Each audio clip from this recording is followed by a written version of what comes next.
بسم اللہ الرحمن الرحیم۔ ان تصریحات سے واضح ہے کہ اصول علم کے لیے انسانی حواس کس قدر بنیادی بلکہ لا ینفک حیثیت رکھتے ہیں۔ دوسری طرف یہ بھی حقیقت ہے کہ اگر قوت فیصلہ نہ ہو تو خالی معلومات بھی علم کا ذریعہ نہیں بن سکتی۔ قوت فیصلہ کو عقل، فکر، شعور، تدبر وغیرہ سے تعبیر کیا جاتا ہے۔ بنا برئیں علم کے لیے دو اجزاء یا عناصر لا ینفک ہیں، ایک انسانی حواس اور دوسرے عقل و فکر۔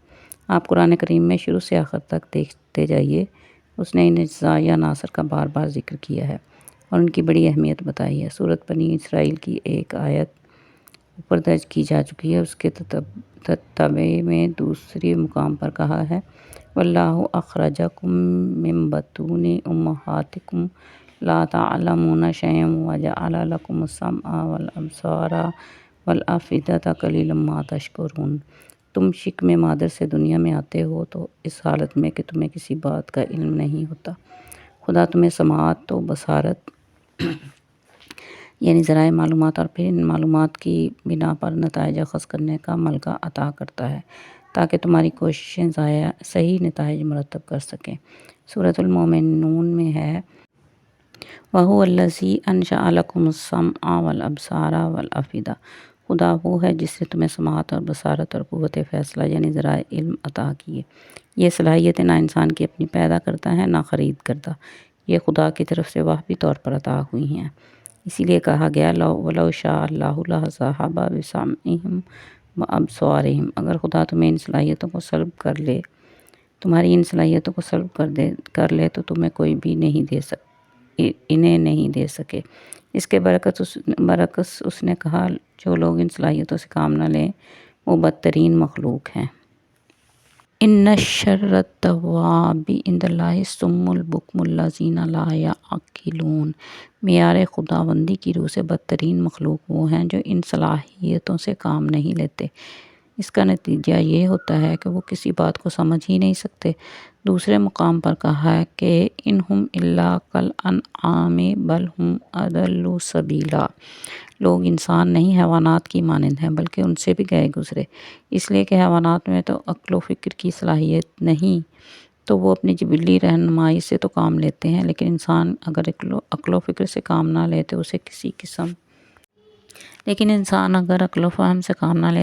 قسم کی رہنمائی حاصل نہیں ہوتی۔ سورۃ الاعراف میں ان تمام امور کی نہایت بصیرت افروز اور حقائق پرور الفاظ میں صراحت کر دی، جہاں کہا وَلَقَدْ ذَرَأْنَا لِجَهَنَّمَ كَثِيرًا مِّنَ الْجِنِّ وَالْإِنسِ لَهُمْ قُلُوبٌ لَّا يَفْقَهُونَ بِهَا وَلَهُمْ أَعْيُنٌ لَّا يُبْصِرُونَ بِهَا وَلَهُمْ آذَانٌ لَّا يَسْمَعُونَ بِهَا أُولَٰئِكَ كَالْأَنْعَامِ بَلْ هُمْ أَضَلُّ أُولَٰئِكَ هُمُ الْغَافِلُونَ۔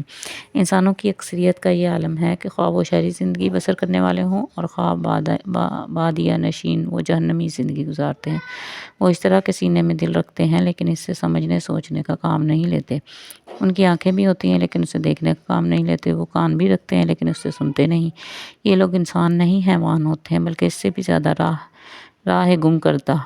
یہ لوگ زندگی کے حقائق کی طرف سے بالکل بے خبر ہوتے ہیں۔ سورۃ الملک میں ہے جہنم میں داخل ہونے والوں سے داروغہ جہنم پوچھے گا کہ تم نے کون سے ایسے سنگین جرائم کیے تھے کہ جن کی وجہ سے تم جہنم میں آ پہنچے ہو۔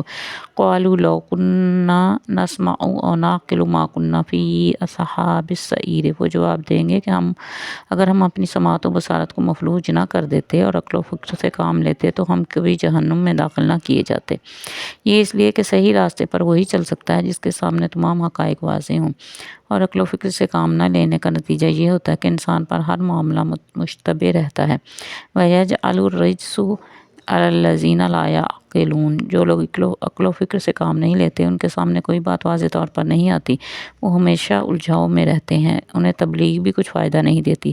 آپ غور فرمائیے کہ قرآن کریم میں جیسے واضح حقائق اور نبی اکرم جیسے مبلغ، لیکن جن لوگوں نے عقل و فکر سے کام نہ لیا وہ اس سے کچھ فائدہ حاصل نہ کر سکے۔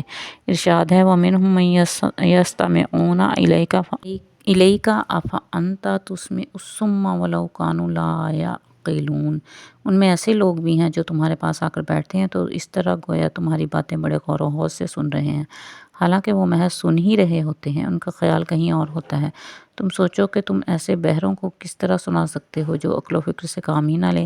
وَمِنْهُمْ مَن يَنظُرُ إِلَيْكَ أَفَأَنْتَ تَهْدِي الْعُمْيَ وَلَوْ كَانُوا لَا يُبْصِرُونَ، اور وہ لوگ بھی ہیں جو تمہاری مجلس میں آ کر بیٹھتے ہیں اور تمہاری طرف تکتے رہتے ہیں گویا وہ متن متوجہ ہیں،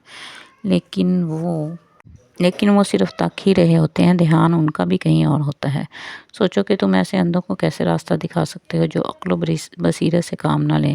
جب یہ لوگ اپنی اس روش کے نتیجے میں تباہی اور بربادی کے جہنم میں جا گریں گے تو دہائی مچا دیں گے، خدا نے ہمارے ساتھ بڑا ظلم اور زیادتی کی ہے، لیکن ان اللہ لا یظلم الناس شیئا ولکن الناس انفسهم یظلمون، خدا تو کسی پر ذرا سا بھی ظلم نہیں کرتا، لوگ خود اپنے آپ پر ظلم اور زیادتی کرتے ہیں اور اس کے نتیجے میں تباہ ہو جاتے ہیں۔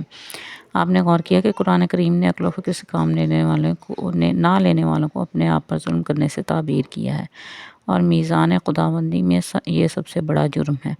سورہ سبا کی ایک آیت ایسی ہے کہ انسان اس پر غور کرتا ہے، عقل و فکر کی اہمیت نکھر کر سامنے آ جاتی ہے۔ ذرا سوچئے کہ نبی اکرم صلی اللہ علیہ وآلہ وسلم نے اپنی تمام عمر تبلیغ و تدریس و تعلیم کتاب و حکمت میں صرف فرما دی۔ جب ان پر ان لوگوں نے کان نہ دھرا تو حضور صلی اللہ علیہ وسلم نے یوں سمجھیے گویا ایک دن ایک گزرگاہ پر کھڑے ہو کر فرمایا، انما اعظکم بواحدۃ، لوگوں میں تم سے لمبی چوڑی باتیں تو بہت کہہ چکا، آج صرف ایک بات کہنا چاہتا ہوں، صرف ایک بات۔ ظاہر ہے کہ اس سے مخاطبین پر کیا نفسیاتی اثر ہوا ہوگا، انہوں نے ایک دوسرے سے کہا ہوگا کہ یہ شخص صرف ایک بات کہنا چاہتا ہے، اسے سن لینا چاہیے۔ اس کے بعد آپ صلی اللہ علیہ وآلہ وسلم نے فرمایا، ان تقوموا للہ مثنی و فرادا، وہ بات ایسی نہیں کہ تمہیں چلتے چلتے سنائی جائے، بات بڑی اہم ہے، اس لیے تم اسے رک کر سنو، سب کے سب نہیں تو خدا کے لیے ایک ایک دو دو کر کے ہی کھڑے ہو جاؤ۔ جب آپ صلی اللہ علیہ وآلہ وسلم نے انہیں اس طرح اپنی طرف متوجہ کر لیا تو کہا کہ وہ ایک بات جو میں تم سے کہنا چاہتا ہوں یہ ہے کہ ثم تتفکروا، تم سوچا کرو، اگر تم نے سوچنا شروع کر دیا تو سمجھ لو کہ میرا کام بن گیا اور تمہاری زندگی سنور گئی۔ آپ ایک